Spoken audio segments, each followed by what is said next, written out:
사과의 유기산과 우유의 카제인이라는 성분이 만나게 되면 엉기는 현상이 일어나서 이게 덩어리가 져요.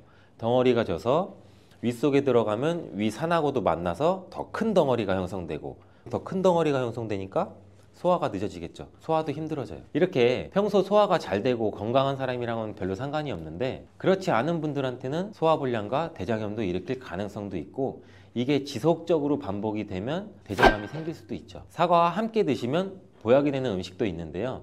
바로 매일 사과 한 개를 먹으면 병원에 가지 않아도 된다는 말은 많이들 들어보셨죠? 사과는 그만큼 우리 몸을 건강하게 하는 많은 영양소가 들어 있습니다. 사과는 꼭 아침에 먹어야 돼, 아침에 먹어야 된다고 하는 사람들도 많은데 그 말이 정말 사실일까요? 정답은 그렇지 않다입니다. 그 이유를 보면 사과에는 신맛, 상큼한 맛이 나죠. 바로 사과 안에는 유기산이 풍부하기 때문인데, 그래서 유기산 때문에 신맛이 나는 것이에요.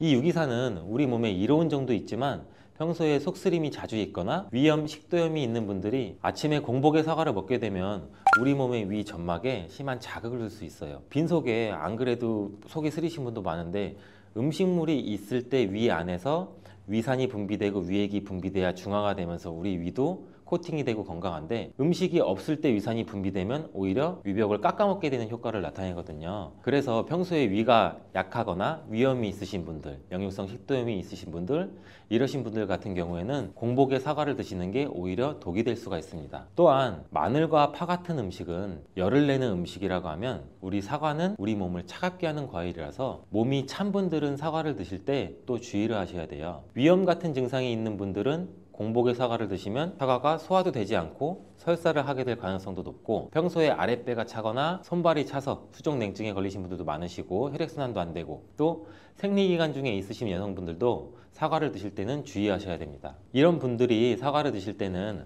아침에 공복보다는 아침 식사 후에 드시는 게 좋고, 사과를 보관할 때도 보통 냉장고에 보관했다가 차게 해서 꺼내 드시잖아요. 냉장고에서 꺼낸 사과를 바로 드시면 시원하고 아삭해서 맛있죠.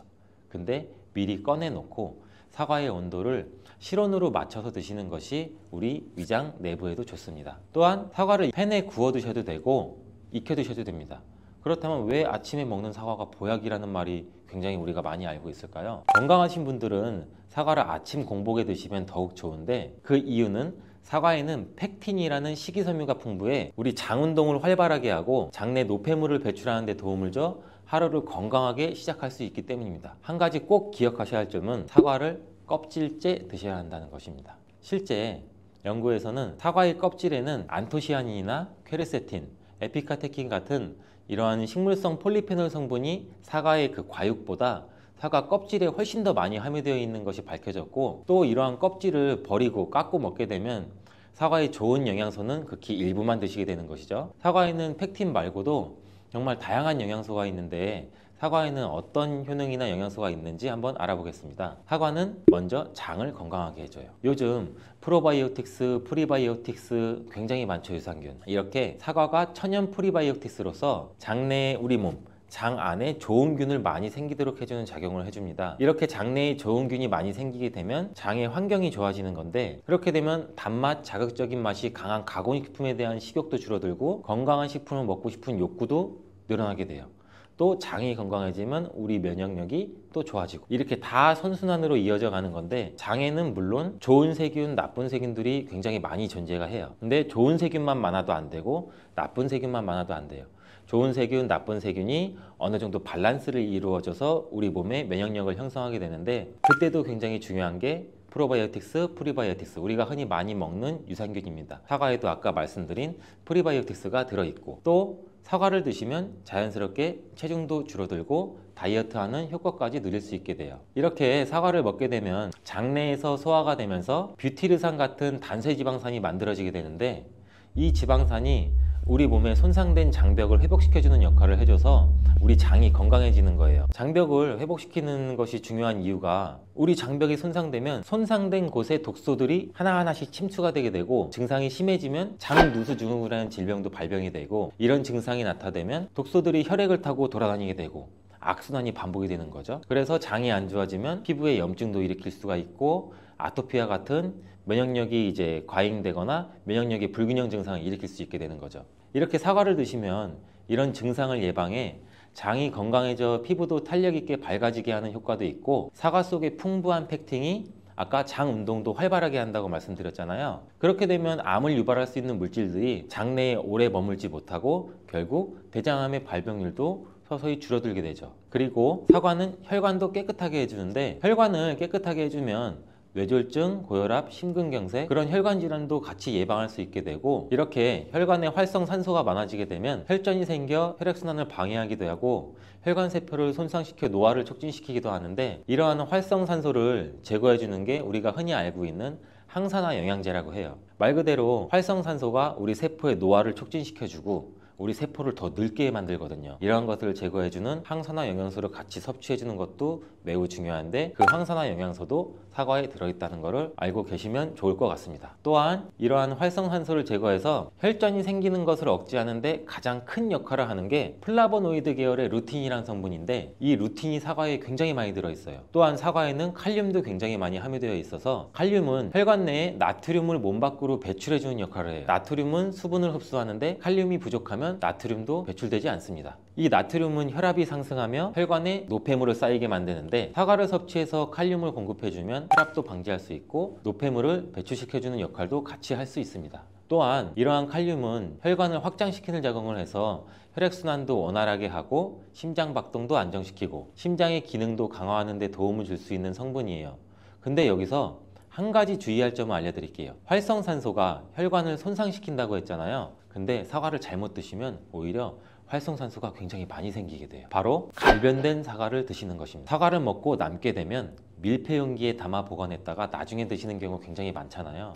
그때 우리가 단면이 사과가 갈색으로 변하게 되는데, 이는 공기 중에 산소와 만나서 산패돼서 갈색으로 변한 것이거든요. 이렇게 산패된 사과를 드시면 활성산소를 제거하는 것이 아니라 오히려 활성산소를 증가시켜 혈관 건강에 악영향을 줄 수 있으니까, 갈변된 사과는 그 부분은 바로 잘라내고 드시는 것을 추천드립니다. 또한 사과의 이로운 점 중 다른 하나는, 사과는 혈당을 조절해서 당뇨를 예방하고 그 당뇨를 회복하는 데에도 도움을 줄 수가 있어요. 당뇨가 있으신 분들은 과당이 혈당을 올려 안 좋다고 알고 계시잖아요. 굉장히 많은 분들이. 근데 사과는 오히려 혈당을 조절해 주기 때문에 당뇨가 있으신 분들은 사과를 드셔야 됩니다. 식사하기 30분 전에 사과를 드신 후에 식사를 하시면 혈당이 급격하게 오르는 혈당 스파이크 현상도 막을 수가 있어요. 사과에 단맛 때문에 당뇨가 있는 분들이 사과를 드시는 것을 꺼려 하시는데, 사과에는 단맛도 있지만 혈당은 올리는 GI 지수가 36으로 혈당 지수가 낮은 과일이에요. 근데 혈당 지수가 높은 과일이 뭔지 아세요? 수박이에요. 수박은 다른 거에 비해서 혈당 지수가 높기 때문에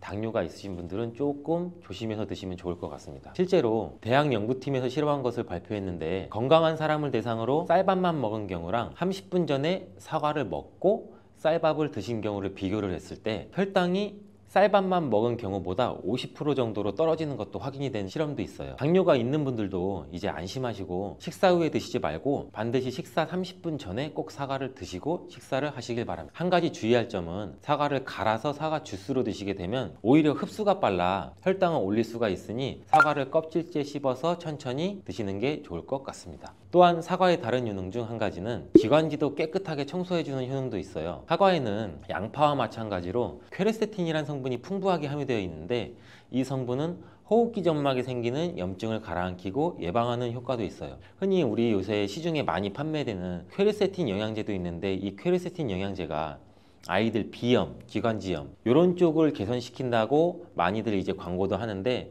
이처럼 퀘르세틴이 우리 몸에 있는 염증도 굉장히 많이 잡아주거든요. 이런 물질들이 사과 속에도 같이 함유되어 있다는 것을 기억하시기 바라겠습니다. 그리고 폐기관지에 모세혈관도 튼튼하게 만드는 걸 도와주고, 천식이 있거나 기관지가 약한 분들이 미세먼지 때문에 기침이 많이 나고 목에 가래가 많이 낄 수가 있는데, 이런 분들도 사과를 꾸준히 드시면 호흡기가 부드러워져 불편함도 많이 해소할 수 있게 됩니다. 한 연구에서는 매주 4개에서 5개의 사과를 먹는 가정의 자녀가 매주 1개 이하의 사과를 먹는 가정의 자녀보다 천식에 걸릴 확률이 50% 정도나 낮았다고 발표한 적도 있고, 사과가 그만큼 천식과 호흡기 건강에 좋다는 것이 증명된 거죠. 이렇게 좋은 사과도 함께 먹으면 절대 안 되는 음식이 있는데, 바로 궁합이 안 맞는 거예요. 그 음식을 알아볼 텐데, 바로 우유, 요거트, 치즈, 이런 유제품류예요. 여러분 놀라셨죠? 유제품이랑 사과를 아침에 굉장히 많은 분들이 같이 함께 드시고 계시는데, 요새 샐러드 같은 것도 많이 드시면서 샐러드에 사과도 넣고 드레싱으로 요거트랑 치즈도 붓고 이러한 경우가 많은데, 유제품과 사과를 함께 드시면 사과의 비타민C가 우유의 부족한 영양성분을 보충해줘서 좋은 것으로 대부분 많이 알고 계시는데, 이런 내용이 전혀 틀린 것은 아니에요. 근데 소화 기능이 약하신 어르신분들이나 위염, 식도염 같은 증상이 있으신 분들은 이렇게 드시면 안 돼요. 영상 초반에도 제가 잠깐 말씀드렸듯이 이런 증상이 있는 분들은 유제품과 사과를 함께 드시면 그 증상이 더욱 악화되는데, 그 이유는 사과의 유기산과 우유의 카제인이라는 성분이 만나게 되면 엉기는 현상이 일어나서 이게 덩어리가 져요. 덩어리가 져서 윗속에 들어가면 위산하고도 만나서 더 큰 덩어리가 형성되고, 더 큰 덩어리가 형성되니까 소화가 늦어지겠죠. 소화도 힘들어져요. 이렇게 평소 소화가 잘 되고 건강한 사람이랑은 별로 상관이 없는데, 그렇지 않은 분들한테는 소화불량과 대장염도 일으킬 가능성도 있고, 이게 지속적으로 반복이 되면 대장암이 생길 수도 있죠. 장 건강이 중요한 이유는 아까도 영상 초반에 말씀드렸듯이 장이 우리 몸의 면역력도 같이 담당하는 기관이고 정신 건강에까지 영향을 주기 때문인데, 행복 호르몬이라고 불리우는 세로토닌 많이 들어보셨죠? 이 세로토닌의 95%가 장에서 만들어지기 때문에 장이 건강해야 행복감이 또 올라갈 수 있어요. 여기서 또 하나, 절대 드시면 안 되는 것이 바로 사과 씨입니다. 사과 주스를 만들어 드실 때 씨까지 함께 갈아서 드시는 경우도 굉장히 많이 있는데, 이 사과 씨에는 아미그달린이라는 성분이 함유되어 있어요. 이 아미그달린이 소와 효소와 만나게 되면 이게 시아나스소라는 유독물질로 분해가 돼요. 이 시아나스소는 인체에서 유해한 독성이 굉장히 강한 물질인데, 이걸 섭취하게 되면 두통이나 어지럼증, 구토, 복통 이러한 증상들이 나타날 수가 있고, 심한 경우에는 이게 심장박동에도 영향을 줘서 호흡곤란, 혼수상태 이런 심각한 증상으로 나타날 수 있어요. 건강한 성인의 경우에는 사과 한 개에 들어있는 씨의 양에는 그닥 큰 영향이 없을 수가 있는데, 독성에 약한 어린아이 그리고 연세가 많으신 분들한테는 이런 것도 굉장히 민감하게 반응할 수 있으니까 꼭 주의하셔야 됩니다. 사과는 유독 보여지는 것이 중요한 과일인데, 흠집이 있거나 색상이 좋지 않으면 상품성이 많이 떨어져요. 근데 유독 윤기가 있거나 반짝반짝하고 빨갛고 색상이 짙은 사과는 웬만하면 피하는 게 좋아요. 간혹 유동 파라핀이라는 식품 첨가물을 사용해서 사과 위에 이렇게 이쁘게 보이게 코팅 처리를 한 사과일 수가 있는데, 이 유동 파라핀을 섭취하게 되면 복통과 설사를 일으킬 수 있고 지용성 비타민의 흡수도 감소시킨다고 알려져 있어요. 요새는 이런 일이 거의 없긴 하지만, 혹시나 사과가 너무 윤기가 흐르거나 만졌을 때 약간의 끈적임이 있다면 드시기 전에 살짝 의심 한번 해보시고 껍질을 깨끗하게 세척하고 드시거나 껍질을 벗기고 드시는 것이 안전하겠습니다. 사과와 함께 드시면 보약이 되는 음식도 있는데요, 바로 비트와 당근입니다. 굉장히 유명한 주스 아시죠? ABC 주스. ABC가 바로 사과, 비트, 당근, 애플, 비트, 캐럿 이 세 가지를 갈아서 만든 주스인데, 사과, 당근, 비트를 함께 드시게 되면 영양소의 흡수율이 굉장히 증가하고 서로의 시너지를 굉장히 크게 나타내요. 이 서로의 영양소를 보완해줘서 더욱 건강하게 드실 수가 있는데, 또한 식이섬유가 폭발적으로 증가해서 장운동을 촉진하고 변비 예방도 탁월해져요. 그리고 사과, 당근, 비트 이 세 가지는 모두 강력한 항산화 물질이 풍부해서 체내에 있는 활성산소를 제거해서 세포의 노화도 방지해주고 몸에 활력을 불어넣어 줄 수도 있는 거예요. 함께 먹으면 보약이 되는 음식으로도 고구마도 있습니다. 이 고구마에는 베타카로틴이라는 성분이 풍부해서 항암작용과 함께 면역력도 같이 강화해 주는데 혈관 건강에도 도움을 줄 수가 있어요. 고구마를 드시면 소화가 잘 안 되는 증상도 나타날 수가 있는데, 이게 왜 그러냐면 고구마 속에 함유되어 있는 아마이드라는 성분이 장에서 이상 발효를 일으켜서 가스가 차고 소화불량 증상도 같이 나타나는 건데, 이때 같이 사과와 함께 드시면 사과에 함유된 펙틴이 아마이드의 이상 발효 증상을 억제해서 가스가 차는 증상을 발생하지 않도록 도와주게 돼요. 또한 이러한 사과의 효능 중 하나인 혈관을 깨끗하게 하는 것을 고구마의 베타카로틴이 도와줘서 이 효능이 극대화가 돼서 건강에 정말 좋은 음식 궁합도 될 수 있답니다. 그래서 혈관에 문제가 생기기 시작하면 여러 가지 질병이 쫙 뻗어 나타나는 거예요. 대표적인 혈관성 질병이 고혈압, 당뇨, 치매 등등이 있잖아요. 이런 중요한 혈관을 건강하게 만들기 위해 반드시 섭취해야 되는 채소가 오늘의 주인공, 바로 양파예요. 이 양파의 첫 번째 효능은 바로 혈관을 깨끗하게 청소해 준다는 거예요. 혈관이 부드럽고 탄력이 좋아야 되는데 나이가 들면 들수록 딱딱하고 혈관벽이 두꺼워지고 콜레스테롤 때문에 혈관벽이 좁아지기도 하고 혈전이 생겨서 혈액순환도 안 되고 이렇게 되면 당연히 고혈압이나 뇌졸중 등 혈관 질환이 나타나게 되겠죠. 이러한 혈관 질환을 예방하는 데 양파가 굉장히 좋은 역할을 하게 돼요. 양파에는 혈관 질환에 도움을 주는 중요한 성분 두 가지가 들어있는데 양파를 썰면 눈물을 나도록 하는 성분이 알리네이즈라는 성분이에요. 알리네이즈는 휘발성이기 때문에 눈이 메어지는 건데 이 성분은 항산화 작용이 뛰어나서 활성산소를 제거해서 혈관이 손상되는 것을 막아주겠죠. 양파 이렇게 드시면 오히려 건강에 독이 될 수가 있어요. 식탁 위의 혈관 청소부라는 양파는 많은 요리에 사용되는 우리나라에게 너무 익숙한 채소죠. 중국 사람들이 돼지 기름으로 요리한 음식을 또 굉장히 많이 드시잖아요. 이 혈관 질환에 잘 걸리지 않는 이유 중 하나가 바로 양파를 많이 먹기 때문이라고 해요. 이 양파는 혈관 청소 외에도 정말 다양한 효능이 있는데 아무리 좋은 양파도 잘못 먹으면 오히려 건강을 해치는 독이 될 수가 있어요. 양파의 효능 4가지와 양파를 어떻게 먹어야 하는지, 양파를 드실 때 주의해야 할 점, 양파를 먹으면 효능이 배가 되는 음식까지 양파에 대한 모든 것 알려드릴게요.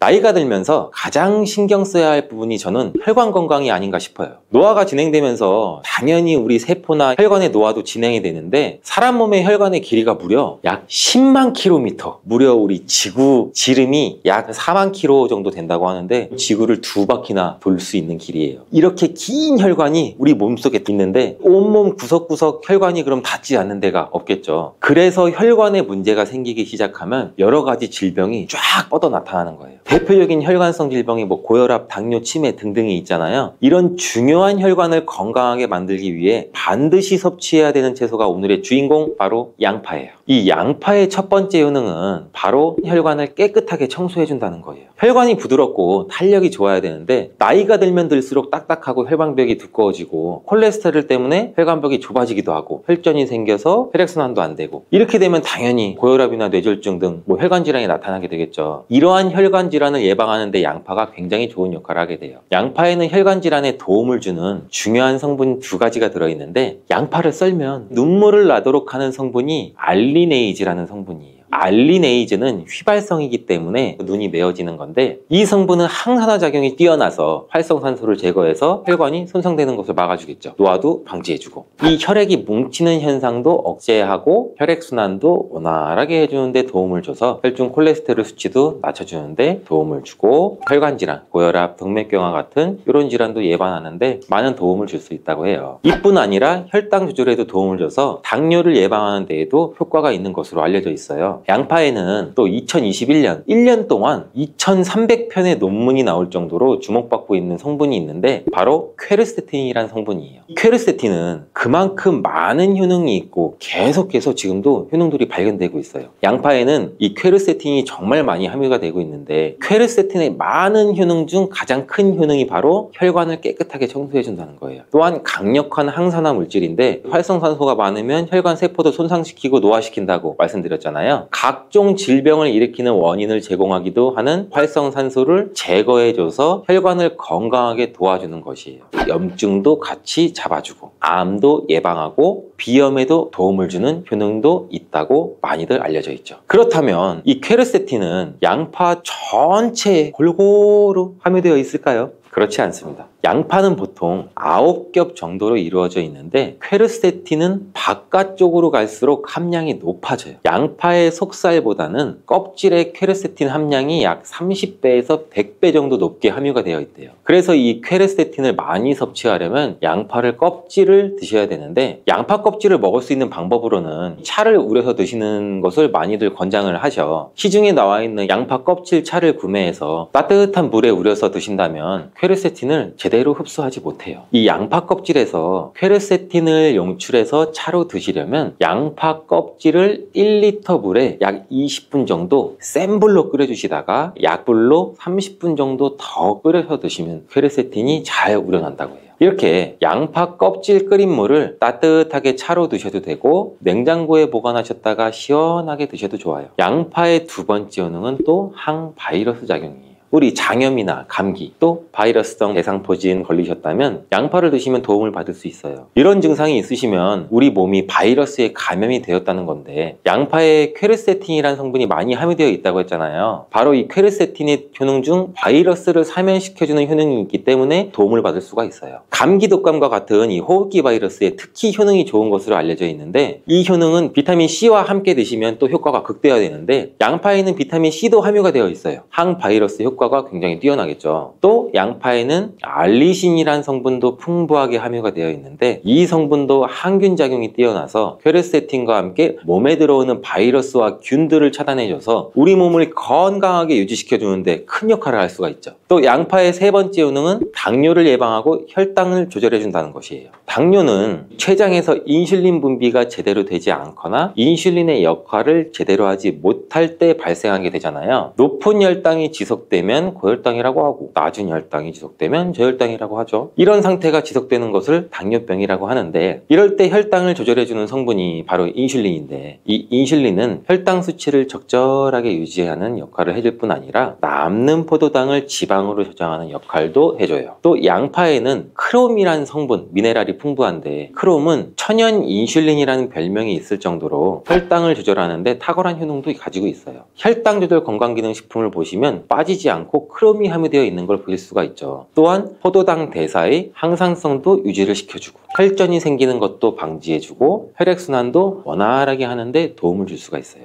양파를 드실 때 양파를 잘게 자르게 되면 더 큰 효과를 또 볼 수가 있는데, 양파를 잘게 자를수록 알리나아제라는 효소가 최대로 활성화된다고 해요. 이 알리나아제는 크롬을 활성화시키는 효능이 있어 당뇨가 있으신 분들한테는 또 더욱 큰 도움을 줄 수가 있는 것이 되겠죠. 당뇨가 있는 분들한테 양파를 꾸준히 섭취하도록 한 뒤 혈당 수치를 측정했을 때, 한 달이 지났을 때 혈당 수치가 약 26% 정도로 감소됐고, 또 6개월이 지났을 때는 39% 정도 감소한 혈당 수치를 측정할 수 있었대요. 양파가 정말 당뇨를 개선하는데 굉장히 도움을 줄 수가 있는 거죠. 보통의 항산화 물질은 열을 가하게 되면 효능이 소멸되게 되는데, 항산화 물질이 있는 채소나 과일은 생으로 드시는 것을 많이 권장하기도 하죠. 크롬은 열에 강하기 때문에 양파에 열을 가해 요리를 할 때도 크롬의 효과를 그대로 누릴 수가 있다고 해요. 양파의 네 번째 효능은 또 항알레르기 효과예요. 아토피, 천식, 비염 같은 알레르기 질환이 있으신 분들한테 양파가 굉장히 또 큰 도움을 줄 수 있어요. 알레르기의 증상으로는 재채기, 콧물, 코막힘 등등이 있고, 또 피부에 가려움증, 발진도 나타나잖아요. 이런 증상을 일으키는 원인이 우리 몸 안에서 히스타민의 분비가 일어나기 때문인데, 양파를 드시면 양파 속에 퀘르세틴이라는 물질이 이 히스타민의 분비를 또 억제해서 알레르기 반응을 완화시켜 줄 수 있다고 해요. 이러한 여러 효능이 있는 양파는 함께 드실 때 효능이 배가 돼서 보약이 되는 잘떡궁합의 식품들이 있는데, 첫 번째 바로 식초예요. 양파를 피클로 만들어 드시면 상큼하니 입안을 개운하게 해주기도 하는데, 고기랑 함께 드실 때 참 좋죠. 한 가지 주의할 점은, 이런 피클을 만들 때 설탕을 너무 많이 넣으면 오히려 건강에 더 해가 되겠죠. 피클의 맛이 약간은 떨어지더라도 건강을 위해서는 설탕은 빼고 만드시는 것을 추천해 드려요. 또한 식초에는 피로를 유발하는 젖산의 분비를 억제하는 효능이 있고, 양파는 피로 회복에 좋은 비타민 B1의 흡수를 촉진하는 효능도 있어 양파와 식초를 함께 드시면 에너지를 충전하고 피로를 회복하는 데 도움을 받을 수가 있죠. 또한 식초는 나쁜 콜레스테롤의 흡수도 억제해서 혈관 건강도 도움을 줘서 우리 몸의 면역력 강화에도 큰 효과가 있습니다. 양파와 함께 드시면 보약이 되는 식품 두 번째는 바로 계란이에요. 이 계란 노른자에는 루테인과 지아잔틴 이 두 가지 중요한 항산화 성분이 풍부하게 함유가 되어 있는데, 이 지아잔틴은 자유라디칼이라는 성분으로부터 우리 눈을 보호하죠. 이 자유라디칼은 환경적인 요인이나 노화나 스트레스 등으로 발생해서 우리 세포를 손상시키는 것을 말해요. 눈에 발생하게 되면 심하면 또 실명까지도 이를 수가 있는데, 계란에는 콜린이라는 성분이 함유가 되어 있는데, 콜린은 대표적인 뇌 건강을 좋게 하는 물질이에요. 아세틸콜린이라고 하는 신경 전달 물질을 만드는데도 콜린이 작용하기도 하는데, 이 아세틸콜린이 부족하게 되면 기억력 저하나 학습 능력의 감소, 더 나아가서 이제 치매도 일으킬 수가 있겠죠. 양파의 퀘르세틴과 알리나제 성분으로 혈관을 깨끗하게 하고 활성산소도 제거해서 혈관 세포를 손상도 막아주는 효과랑, 계란의 콜린이 효능이 만나서 뇌혈관을 건강하게 하고 뇌신경을 활발하게 해서 치매 예방에 정말 좋은 음식이 되는 거죠. 양파와 함께 드시면 보약이 되는 되는 식품 세 번째는 마늘입니다. 마늘에는 알싸한 매운맛을 내는 알리신 성분도 들어있는데 이 성분이 혈중 지질, 콜레스테롤 수치를 낮춰 중성지방도 낮추는데도 굉장히 효과적인 성분이에요. 이를 통해서 혈관의 동맥경화를 방지하는 데 또 도움을 줄 수도 있고 심혈관 질환을 예방하는 데도 아주 좋은 성분이 될 수가 있죠. 항산화 성분인 폴리페놀이 풍부해서 콜레스테롤이 산화되는 것을 막아서 나쁜 콜레스테롤이 만들어지는 걸 방지해줘요. 또 마늘은 미국 국립암연구소가 선정한 48가지 항암식품에 들어가는데 마늘에 함유된 알리신과 유황화합물 그리고 셀레늄이 바로 항암 효과를 나타내요. 이 성분들이 암세포의 성장을 억제하는 데 굉장히 탁월한 효과가 있고 면역력도 강화해줘서 암을 예방하는 데 굉장히 큰 도움을 주는 거죠. 특히 소화기 계통의 암 종류에 대해서는 50%에서 70% 정도의 억제율을 보인다는 실험 결과도 있어요. 이런 효과들이 양파와 만나면 양파의 효능과 마늘의 효능이 극대화돼서 암 예방이나 혈관 건강에 아주 좋은 음식이 될 수가 있겠죠. 양파와 함께 드시면 보약이 되는 식품 네 번째는 브로콜리예요. 브로콜리에는 설포라판과 인돌 화합물이 풍부하게 함유가 되어 있는데 이 성분에는 암세포의 성장을 억제하고 암을 예방하는 데 굉장히 뛰어난 효능이 있는 항암 성분이에요. 또한 비타민C, 베타카로틴 등등 항산화 물질이 풍부하게 함유가 되어 있어서 우리 몸의 활성산소도 제거하고 노화를 방지하는 데에도 굉장히 효과적이고 비타민 A도 굉장히 풍부하게 함유가 돼서 눈의 피로도 해소하고 시력을 보호하는 데에도 굉장히 큰 도움을 줄 수가 있겠죠. 또한 풍부한 식이섬유가 있어서 장 운동도 촉진하고 배변 활동도 원활하게 해줘 장 건강에도 굉장히 큰 도움을 줄 수가 있어요. 철분도 풍부하게 함유하고 있어 빈혈을 예방하는 데도 굉장히 효과적이랍니다. 브로콜리에는 바이러스에 대한 저항력을 높여주는 인터페론의 분비를 촉진하는 성분도 함유가 되어 있는데 이러한 브로콜리의 좋은 효능은 양파와 함께 드시면 효과가 극대화돼서 우리 몸에 정말 좋은 식품이 될 수가 있어요. 양파와 함께 드시면 보약이 되는 식품 다섯 번째, 오메가3 지방산이 풍부한 들기름이에요. 들기름은 오메가3 지방산이 풍부해서 우리 뇌신경을 보호하고 염증도 감소시켜주는 효과가 있어요. 또한 이 알파리놀렌산이 풍부한데 이 성분은 우리 몸에 흡수될 때 이 DHA로 전환이 돼서 기억력을 또 강화시켜줘요. 학습 능력 또한 향상시켜주는 효과도 갖고 있는데 이 오메가3가 풍부한 등푸른 생선을 섭취해도 같은 효능도 누릴 수가 있어요. 양파와 들기름, 꽁치, 고등어와 같은 등푸른 생선을 드셔도 뇌 건강에 많은 도움을 받을 수가 있죠. 이렇게 몸에 좋은 양파도 드실 때 주의하셔야 되는 분들이 있는데 첫 번째는 동맥경화를 치료하는 와파린 나트륨이라는 성분의 항응고제를 드시는 분들이에요. 혈전 형성을 방지하는 약과 혈액을 묽게 하는 양파를 같이 드시면 오히려 출혈의 위험이 있으니 주의해서 드시길 바라고요. 두 번째는 소화불량이 있으면서 가스가 잘 차시는 분들은 또 양파를 많이 드시면 안 돼요. 이 양파가 장 건강에 도움이 된다고 해서 양파를 드셨는데 오히려 가스가 차고 속이 불편하신 분들도 있으신데 이런 분들은 양파를 드실 때 주의해서 조금만 드시길 바래요. 체질적으로 양파와 또 맞지 않는 분들이 있을 수가 있어요. 세 번째로는 간이 약한 분들이에요. 이런 분들은 양파 좋다고 양파를 많이 드시게 되면 오히려 간에 부담이 될 수 있고 간 건강도 해칠 수가 있어요. 네 번째는 양파를 드시면 혀에 배태가 끼고 기미가 올라오는 것이 발견되시면 양파를 드시지 않는 것이 좋아요. 다섯 번째, 정말 중요한 내용인데요. 건강에 좋다고 양파즙 많이 내려 드시는 분들 많죠. 근데 혈당 관리를 해야 되는 당뇨가 있으신 분들과 신장이 안 좋으신 분들은 절대 양파즙을 많이 드시면 안 돼요. 양파즙을 내게 되면 이 농축이 돼서 당도도 같이 올라가요. 그리고 즙 상태로 드시게 되면 흡수도 굉장히 빨라서 혈당이 또 급격하게 올라갈 수가 있고 양파즙에는 칼륨의 함량도 높은데 당뇨 환자뿐 아니라 신장이 안 좋은 분들이 양파를 마시면 칼륨이 신장에 무리를 줘서 건강이 더욱 악화될 수가 있어요. 칼륨이 잘 배출되지 않아서 몸에 쌓이면 심장에까지도 무리를 주게 되고 심하면 돌연사의 원인이 될 수도 있죠. 또한 끓는 물에는 이 클로로겐산이라고 하는 폴리페놀과 같은 좋은 성분이 다 녹아버려서 우리가 흔히 감자를 삶았을 때 삶은 물은 다 버리잖아요. 그러니까 이 감자를 삶았을 때 그 좋은 성분도 어느 정도 같이 버려진다고 보시면 될 것 같습니다. 물에 녹아서 버려지기 때문에 감자를 삶아서 먹는 방법은 그렇게 좋은 방법이 될 것 같지는 않고요. 감자를 찌게 되면 오히려 감자의 효소 활성이 늘어나면서 이 클로로겐산 함량이 더 증가한다고 해요. 그리고 우리가 흔히 많이 알고 있는 감자를 드실 때 싹난 부분 다들 많이 조심하잖아요. 하나 더 조심할 것은 싹뿐 아니라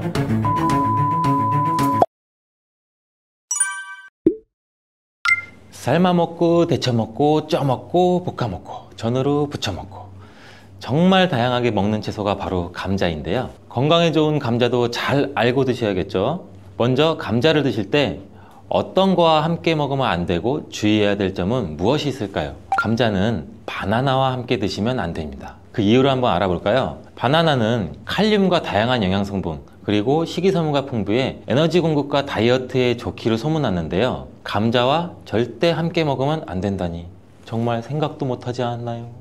나트륨을 배출하는데 도움을 주기로 유명한 칼륨은 바나나뿐만 아니라 감자에도 풍부하게 함유가 되어 있습니다. 함께 드시게 되면 칼륨이 몸속에 과다하게 들어오고 그렇게 되면 세포의 수분 균형이 깨져 근육과 신경에 과도한 이완을 초래할 수 있고 근육의 무력감과 만성 손발 저림을 넘어 심하면 심장 부정맥을 일으킬 수가 있습니다. 또 혈압 상승도 같이 일으킬 수가 있고 함께 드시지 않고 따로 드시게 되면 이 칼륨은 우리 몸에 정말 좋은 효능을 발휘하는데 몸속 나트륨을 배출할 뿐만 아니라 칼륨은 혈관을 확장해서 몸속의 노폐물도 원활하게 배출되도록 도와줍니다. 또한 이 감자의 풍부한 칼륨은 알칼리성으로 혈액의 산성화를 방지해서 뼈에서 칼슘이 빠져나가는 것도 막아주고 마그네슘과 같이 근육의 수축과 이완에 큰 도움을 줘서 다리나 종아리 근육의 갑작스러운 경련을 예방해주는 역할도 같이 해주기 때문입니다. 따라서 감자는 고혈압, 동맥경화,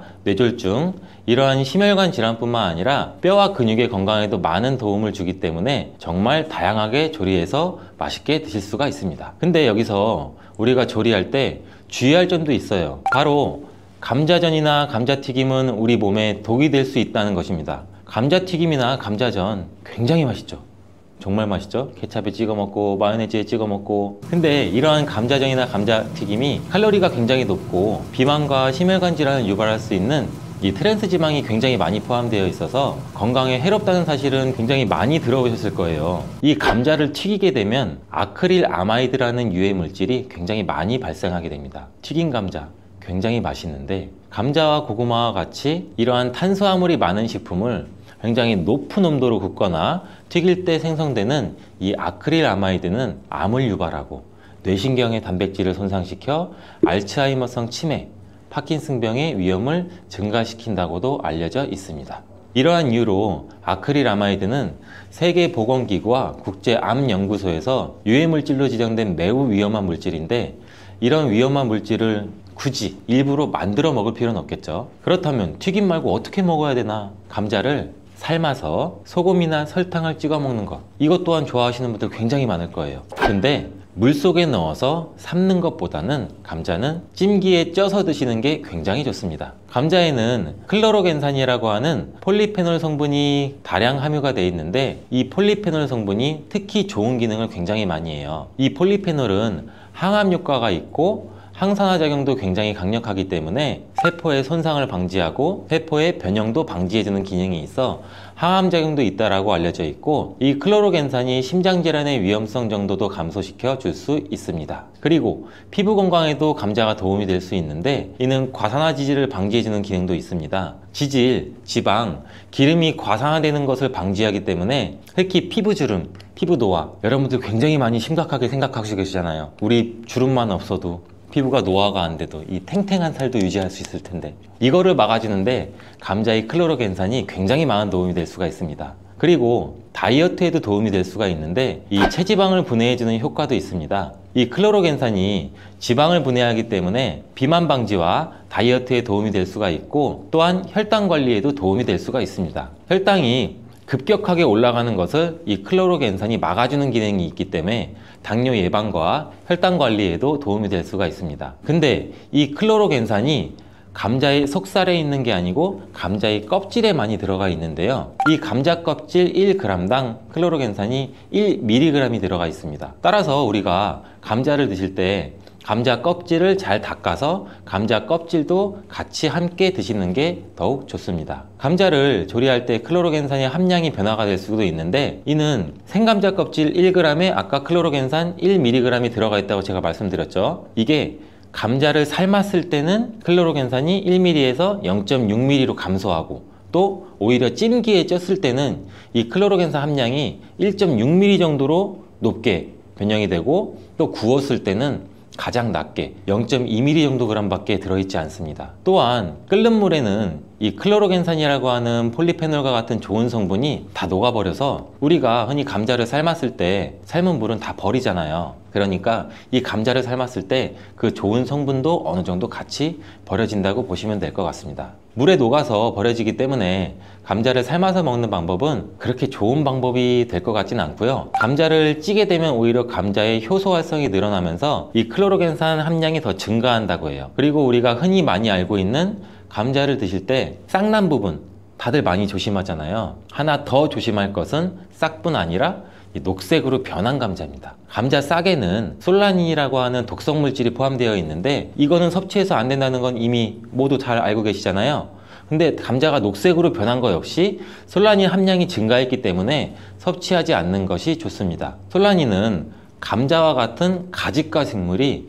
이 스스로를 방어하기 위해서 생성하는 천연 살충제라고 보시면 돼요. 이 솔라닌은 독성이 굉장히 강해서 소량 섭취만으로도 이 두통이나 복통이나 구토, 식중독 증상과 같은 것을 유발할 수 있으며 과도한 섭취는 호흡곤란까지 초래해서 매우 위험할 수 있어요. 뜨거운 열로 조리해서 우리는 솔라닌을 제거할 거야 이렇게 생각하시는 분들이 굉장히 많은데 이 솔라닌은 285도 이상으로 가열해야만 분해가 되므로 100도씨에 물러는 아무리 삶아도 이 솔라닌 독소는 없어지지 않습니다. 이러한 솔라닌은 햇빛에 노출될수록 솔라닌의 생성이 굉장히 빨라져 감자는 어두운 곳에 보관하고 싹이 난 감자뿐만 아니라 초록색으로 변한 감자도 반드시 패기 바랍니다. 여기서 감자를 보관할 때 간단한 팁을 알려드리면 보관하실 때 감자를 사과와 함께 두시면 사과에서 발생하는 이 에틸렌 가스가 감자에 싹이 나는 것을 억제해줘서 감자를 더 오래 신선하게 보관할 수 있습니다. 자, 그럼 감자 요리를 할 때 버터에 굽고 치즈를 올려 드시면 맛있잖아요. 아, 벌써 군침이 도는데 근데 이러한 버터랑 치즈가 문제가 될 수가 있어요. 그 맛으로만 본다면 감자와 치즈, 버터의 만남은 최고의 풍미를 자랑하는데 건강에는 최악이랍니다. 이 치즈와 버터를 감자 요리에 사용하게 되면 이 포화지방과 나트륨의 섭취를 증가시키게 돼서 심혈관 건강에 굉장히 안 좋은 영향을 끼칠 수가 있는데 이 치즈와 감자를 함께 드시면 맛과 식감이 아주 좋지만 고지방의 치즈는 칼로리를 증가시킬 뿐 아니라 감자의 영양 성분도 같이 파괴할 수가 있습니다. 특히 이 치즈에 들어있는 포화지방은 나쁜 콜레스테롤, 즉 LDL 콜레스테롤 수치를 높일 수가 있으며 이는 심혈관 질환의 위험도 같이 증가시킵니다. 또한 치즈에 함유된 나트륨은 혈압 상승도 유발할 수 있고 혈압이 상승하게 되면 다양한 심혈관 질환 문제도 같이 발생하게 됩니다. 따라서 저지방 또는 무지방 치즈를 선택해서 같이 곁들여 드시길 바라겠습니다. 감자와 궁합이 잘 맞는 음식에는 무엇이 있을까요? 자, 삶은 감자를 먹다 보면 우리 목 막히잖아요. 이때 우유 드시는 분들 굉장히 많으시죠. 저도 어렸을 때 감자를 설탕에 찍어 먹거나 소금에 찍어 먹고 있으면 엄마 목말라! 엄마가 물을 안 줘요. 왜 물을 안 줘? 근데 그때 엄마는 우유를 주셨어요. 저희 부모님은. 어른들의 지혜가 굉장히 대단하다고 생각해요. 저는. 이때 우유를 드시면은 아주 잘 선택한 거예요. 감자를 먹게 되면 좋은 이유 중 하나는 풍부한 단백질을 섭취할 수 있다는 건데 감자가 탄수화물 덩어리로 알려져 있는데 실제로는 고품질의 단백질도 함유하고 있어요. 이 감자의 단백질은 우유와 계란에 이어서 흡수율이 굉장히 높으며 콩보다 우수한 단백질로 여러 군데에서 평가받고 있습니다. 하지만 감자에는 비타민 A, 칼슘, 지방이 부족한데 우유가 감자의 부족한 영양 성분을 완벽하게 보충해줘요. 반면에는 우유에는 비타민 C가 부족한데 감자의 비타민 C가 풍부해서 서로의 궁합이 쿵짝쿵짝 굉장히 잘 맞는 거죠. 감자를 우유와 함께 갈아 마시거나 따뜻한 감자 스프를 만들어 드시는 것도 매우 좋습니다. 감자를 껍질째 조리해서 우유와 함께 드시면 혈당 상승 걱정 없이 우리 몸에 에너지와 영양을 충분하게 공급할 수 있습니다. 다음으로는 감자와 궁합이 잘 맞는 음식에 식초가 있습니다. 감자와 식초와의 조합은 매우 생소하지 않아요? 처음 들어보셨죠? 근데 감자에는 각종 비타민이 정말 많이 들어있는데 그 중에서도 특히 비타민 C가 풍부하게 많이 들어있어요. 감자 한 개에는 비타민 C 우리가 섭취하는 하루 권장 섭취량의 30% 이상이 들어있는데 사과보다 무려 3배나 많은 양이에요. 감자의 비타민 C는 이 스트레스 해소랑 강력한 항산화 작용을 해서 우리 몸의 면역력도 같이 강화시켜 주는데 이 비타민 C는 콜라겐 조직도 같이 강화해 피부를 탄력 있게 유지해 주고 노화 방지에도 도움을 줍니다. 비타민 C가 열과 산에 약한 것은 굉장히 많이 알고 계시죠? 근데 놀라운 사실은 감자의 비타민 C는 감자 전분으로 인해서 마치 보호막처럼 삥 둘러싸여 있는 것처럼 열에 의한 손상이 적다는 거예요. 따라서 이 감자는 열에 익혀도 이 비타민 C가 많이 파괴되는 것을 걱정하지 않으셔도 됩니다. 이 비타민 C는 산도가 높은 환경에서 더욱 잘 흡수되면서 감자 요리나 감자 샐러드를 하실 때는 식초나 레몬즙을 약간 뿌리면 이 비타민 C의 흡수율을 또 높일 수 있어요. 양파 또한 감자랑 함께 드시면 보약이 되는데 이 감자가 위 건강에 좋다는 사실을 알고 계시나요? 그 이유는 바로 항염작용을 하는 폴리페놀과 아르기닌 성분 때문이에요. 이 성분들은 우리 몸의 위 벽을 보호하고 이 세포의 변형을 막아 염증도 감소시키면서 독소를 제거하는 역할도 같이 해요. 이뿐만 아니라 감자는 알카리성 식품으로 건강에 이로운 식품으로 손꼽히는데 우리 몸이 산성화될 때 다양한 질병의 위험이 굉장히 높아져요. 특히 혈액 중에 산도가 올라가게 되면 염증이 발생하고 이 염증은 다양한 질환도 유발시키고 이 염증이 암과 다른 질병으로도 발전한 가능성이 있기 때문입니다. 그렇기 때문에 이 알카리 식품인 감자를 섭취를 해서 우리 몸을 중화시켜서 질병을 예방할 수도 있습니다. 양파는 감자와 마찬가지로 알카리성 음식으로 인정받아서 감자의 항염 및 항암 효과를 강화하는 뛰어난 시너지를 보여주는데 이 혈관 청소부라고 불리는 양파는 혈관 벽을 강화시켜주고 염증도 효과적으로 제거해줍니다. 또한 감자에 포함된 비타민의 흡수율을 높여줘 감자의 효능도 극대화시켜줄 수 있습니다. 자, 감자와 같이 먹으면 좋은 음식 중 또 다른 한 가지는 토메이토입니다. 이 토마토가 건강에 이로운 슈퍼푸드라는 사실은 여러분들 누구나 다 알고 계시잖아요. 이런 토마토는 감자와 함께 드시면 정말 보약과 같은 효능을 발휘하게 되는데요.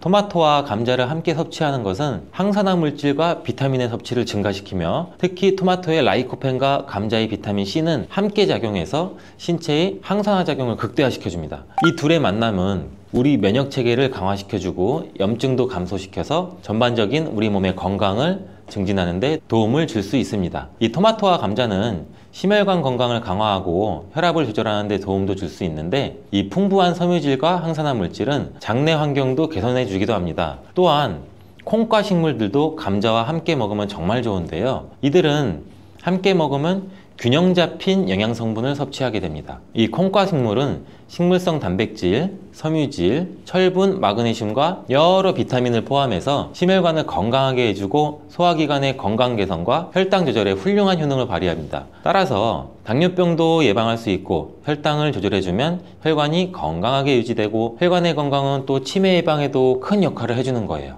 콩과 식물과 감자를 함께 섭취하는 것은 이 단백질과 필수 미네랄의 훌륭한 조합을 만들어 주기도 해요. 포만감을 유지시켜주고 장기적인 에너지 공급도 지원하고 감자의 복합 탄수화물과 잘 어울려 식후에 급격한 혈당 상승도 억제해줍니다. 오늘은 감자에 대해서 알아봤는데요. 오늘 저녁 반찬은 감자를 곁들여 먹는 것이 어떨까요? 고혈당 상태에 놓인 경우에는 건강이 더 악화되기 쉬워요. 이러한 인슐린 저항성도 증가되고 만성적인 염증으로 인해서 콜린이 역할을 제대로 하지 못하게 돼요. 이러한 혈관 내의 싸움은 고혈압이나 동맥경화와 같은 심혈관 질환을 일으키고 인슐린 분비 이상으로 당뇨병까지 초래할 수 있고 만성염증은 암이나 치매의 뇌질환 같은 경우로 유발할 가능성도 있습니다. 그렇기 때문에 건강을 생각한다면 계란과 절대 같이 먹어서는 안 되는 첫 번째 음식은 정제된 탄수화물 덩어리인 빵입니다. 많은 분들이 아침으로 즐기는 계란과 빵은 암과 치매 예방에 가장 나쁜 조합이라고 할 수 있는데 이는 브레인푸드라는 별명까지 있는 계란에는 콜린이라는 성분이 굉장히 풍부한데 이 콜린은 뇌 기능을 강화해주고 뇌세포의 중요한 부분을 이루는 비타민 B 복합체예요. 이는 기억력과 집중력 증진에 굉장히 많은 효과를 보여서 기억력 저하, 치매, 알츠하이머 예방 및 치료에 많은 도움을 주는 성분이에요. 이 콜린 성분을 함유시킨 의약 처방전이 있어서 구매를 할 수 있는 전문 의약품으로도 나와 있고 또 건강기능식품으로도 많이 나와 있는데 이는 혈관 내의 염증을 줄여줘서 암 예방에도 굉장히 많은 도움을 준다고 해요. 그런데 놀랍게도 이 콜린과 반대로 작용하는 것이 바로 밀가루예요. 이 밀가루는 75% 이상이 탄수화물로 구성되어 있고 이런 저품질의 탄수화물이 많은 빵을 먹게 되면 혈당 수치가 올라가는 혈당 스파이크, 이 혈당 스파이크는 갑자기 혈당이 치솟는 경우거든요. 이게 발생하고 이로 인해서 혈관이랑 뇌세포에도 손상을 줘요. 계란과 빵을 같이 먹게 되면 우리 몸에서는 마치 전쟁이 일어나는 것처럼 그런 현상이 일어나게 되는데, 어떤 현상이냐면 계란 속에 들어있는 콜린은 뇌세포를 보호하기 위해서 방어막을 형성하려 하는데, 이때 빵에서 나온 탄수화물에 의해 생성된 독소가 이 방어막을 파괴하게 돼요. 계속 싸우고 전쟁을 일으키는 거죠. 특히 백미로 이루어진 쌀밥, 빵 같은 정제된 탄수화물로 된 음식을 자주 섭취해서 고혈당 상태에 놓인 경우에는 건강이 더 악화되기 쉬워요. 이러한 인슐린 저항성도 증가되고 만성적인 염증으로 인해서 콜린이 역할을 제대로 하지 못하게 돼요. 이러한 혈관 내의 싸움은 고혈압이나 동맥경화와 같은 심혈관 질환을 일으키고 인슐린 분비 이상으로 당뇨병까지 초래할 수 있고, 만성염증은 암이나 치매의 뇌질환 같은 경우로 유발할 가능성도 있습니다. 그렇기 때문에 건강을 생각한다면 계란과 함께 정제된 밀가루를 사용하지 않은 통밀빵, 곡물빵, 이런 다른 음식들을 선택하는 것이 좋은 선택이 될 수가 있습니다. 또한 레몬과 같은 강산성 과일도 계란과 함께 먹으면 안 됩니다. 왜냐하면 이 강산성 과일은 높은 산도가 있어서 계란의 단백질 구조에 영향을 미치는데, 레몬이나 다른 강산성 과일에 포함된 산이 계란 속의 단백질과 반응하면 단백질이 응고가 돼요. 굳어요. 그래서 소화가 어려워질 수가 있고, 이를 통해서 위나 소화기관 내에서 단백질 응고를 유발시켜서 소화 과정도 방해하고 우리가 더부룩해지고 소화로 인한 질병이 발생할 수 있는 거죠. 특히 단백질의 소화랑 흡수가 저해되면 속이 더부룩한 불편함으로 시작돼서 심한 경우에는 배가 아픈 복통, 그리고 설사와 같은 증상이 나타날 수 있는데, 계란을 섭취할 때는 레몬이나 다른 강산성 과일과 함께 드시는 것을 피하는 게 좋습니다. 두유와 콩국물과 계란을 함께 같이 먹는 것도 좋지 않습니다. 아침 식사로 두유와 계란을 드시거나 체중 관리와 다이어트를 위해 섭취하는 분들이 굉장히 많아지고 있는데, 이 두유 속에 들어있는 트립신이라는 성분이 있는데, 이는 계란에 들어있는 알부민과 같이 결합해서 영양소를 파괴하게 돼요. 이 계란은 노화로 인해서 근육 손실과 근육 강소증에 예방이 되는 우수한 단백질을 굉장히 많이 포함하고 있는데, 계란 자체에는 비타민도 풍부하고 미네랄도 풍부해요. 근데 이 두유랑 함께 섭취할 경우는 이 영양 성분들의 이점을 충분히 얻지 못하게 되는 결과를 초래하는데, 혹시 계란과 녹차나 홍차 같은 경우도 함께 드신 적이 있어요? 이러한 차들도 피해야 돼요. 그 이유는 찻잎 속에 있는 탄닌이라는 성분이 계란의 단백질과 결합을 해서 탄닌 단백질을 형성하게 돼요. 이는 우리 위랑 장에 문제를 일으킬 수 있고, 이 탄닌 단백질은 우리 몸의 장의 연동운동, 올라가고 내려가고 장이 주물떡거리고 우리가 변을 잘 보아야 되는데, 이런 장의 연동운동까지도 늦추게 되고, 또 장내 환경도 악화시켜서 변비를 유발할 수도 있고, 아니면 발암물질의 체내 흡수 가능성을 높일 수가 있어요. 이렇게 탄닌과 계란의 조합이 건강에 악영향을 주기 때문에 계란과 감을 함께 드시는 것도 안 좋습니다. 계란을 먹은 뒤에 감을 드시면 가벼운 두통과 설사, 그리고 구토 증상까지 나타날 수 있으며, 심각한 경우에는 급성 위장병이 나타날 수 있고 또 폐결석도 나타날 수 있어요. 이런 이유도 감에 들어있는 탄닌 성분이 단백질 소화 기능을 방해하기 때문인데요. 이러한 탄닌은 위와 소화기관 안에서 단백질과 결합해서 덩어리를 형성하고 단백질의 분해 요소일 작용을 방해하기 때문입니다. 계란과 함께 섭취할 때는 탄닌이 들어있는 음식은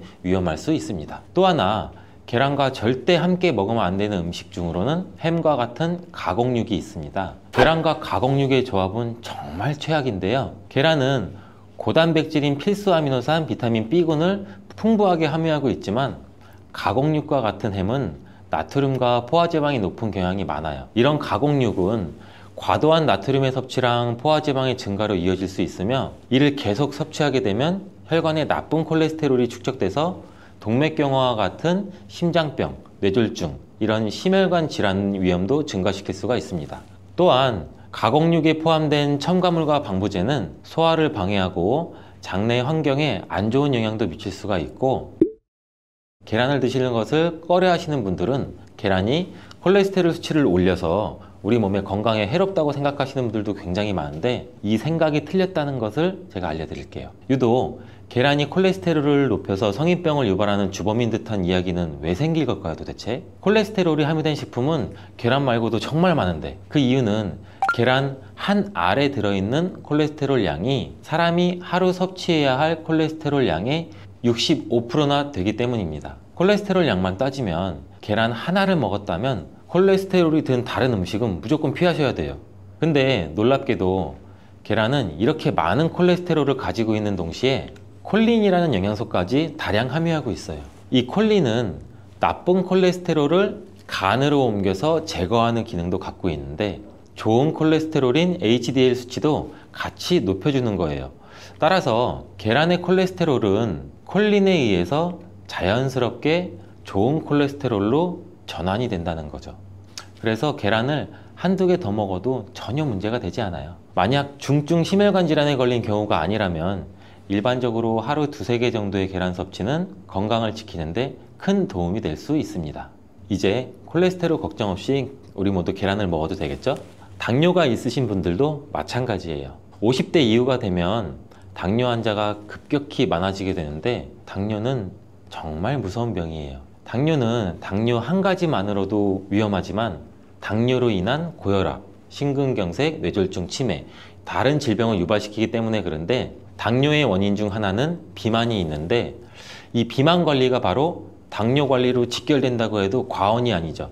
근데 비만을 일으키는 원인 중 하나가 아침을 먹지 않는 것이라는 사실 여러분들 알고 계신가요? 이 경희대학교 연구팀이 발표한 논문에 따르면 아침 식사를 먹지 않는 사람은 그렇지 않은 사람보다 이 비만 위험이 1.5배나 높았고 당뇨병 위험은 무려 2.1배나 높았습니다. 이렇듯 아침 식사를 거르면 우리 몸의 대사가 천천히 느려지면서 혈당 조절에도 좋지 않은 영향을 미치게 되는데 이런 위험은 젊었을 때 발생하지 않아요. 차곡차곡 쌓여서 특히 중년 이후에 더 크게 나타나는데 나이가 들면서 기초 대사량이 줄어들고 활동량도 감소하고 근육량도 감소하기 때문입니다. 따라서 나이가 들어갈수록 우리는 아침 식사뿐만이 아니라 규칙적인 식사를 하는 습관이 매우 중요한데요. 아침 식사에 가장 좋은 음식이 바로 계란입니다. 계란에는 우리 몸에 꼭 필요한 다양한 영양소가 풍부하게 들어있기 때문인데 특히 당뇨 때문에 고생하시는 분들 굉장히 많으시죠. 이 당뇨 때문에 고생하시는 분들에게는 최고의 식품이라고 할 수가 있어요. 우선 계란에는 고품질의 단백질이 굉장히 많이 들어있는데 계란 한 개에 약 6g 정도가 들어있고 이 단백질이 포만감도 오래 유지시켜줘서 과식도 예방하는 데 굉장히 많은 도움이 되고 또 이 단백질은 혈당을 조절하는 호르몬인 인크레틴이라는 호르몬 분비를 촉진시켜서 식후 혈당이 급격히 상승하는 혈당 스파이크도 억제하고 안정적으로 유지하는 데 굉장히 효과가 좋습니다. 이뿐 아니라 계란 노른자에는 비타민 D, 비타민 B, 콜린 등 중요한 영양소들이 풍부하게 들어있어 비타민 D는 인슐린 분비와 감수성을 높이고 면역력도 길러주고 콜린은 간 건강에 도움을 줘서 지방간을 예방하는 데 굉장히 효과적인 성분입니다. 이 지방간은 비만과 당뇨의 위험 요인 중 하나인데 이렇게 좋은 계란도 함께 먹으면 우리 몸에 보약이 되는 굉장히 좋은 음식들이 있는데 더욱 풍부한 영양을 섭취할 수 있고 당뇨와 비만 관리에도 도움이 되는 음식들이 있어요. 계란과 토마토는 빼놓을 수 없는 최고의 음식 궁합입니다. 계란과 토마토.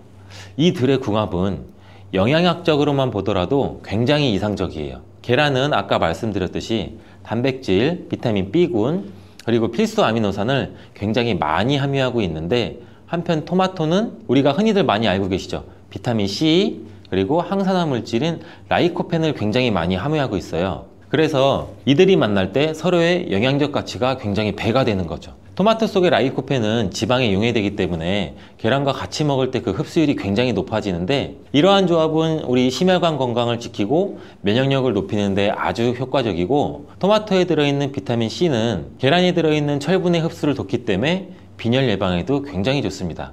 우리 철분제 드실 때 흔히 비타민 C와 같이 섭취하라고 말씀드리잖아요.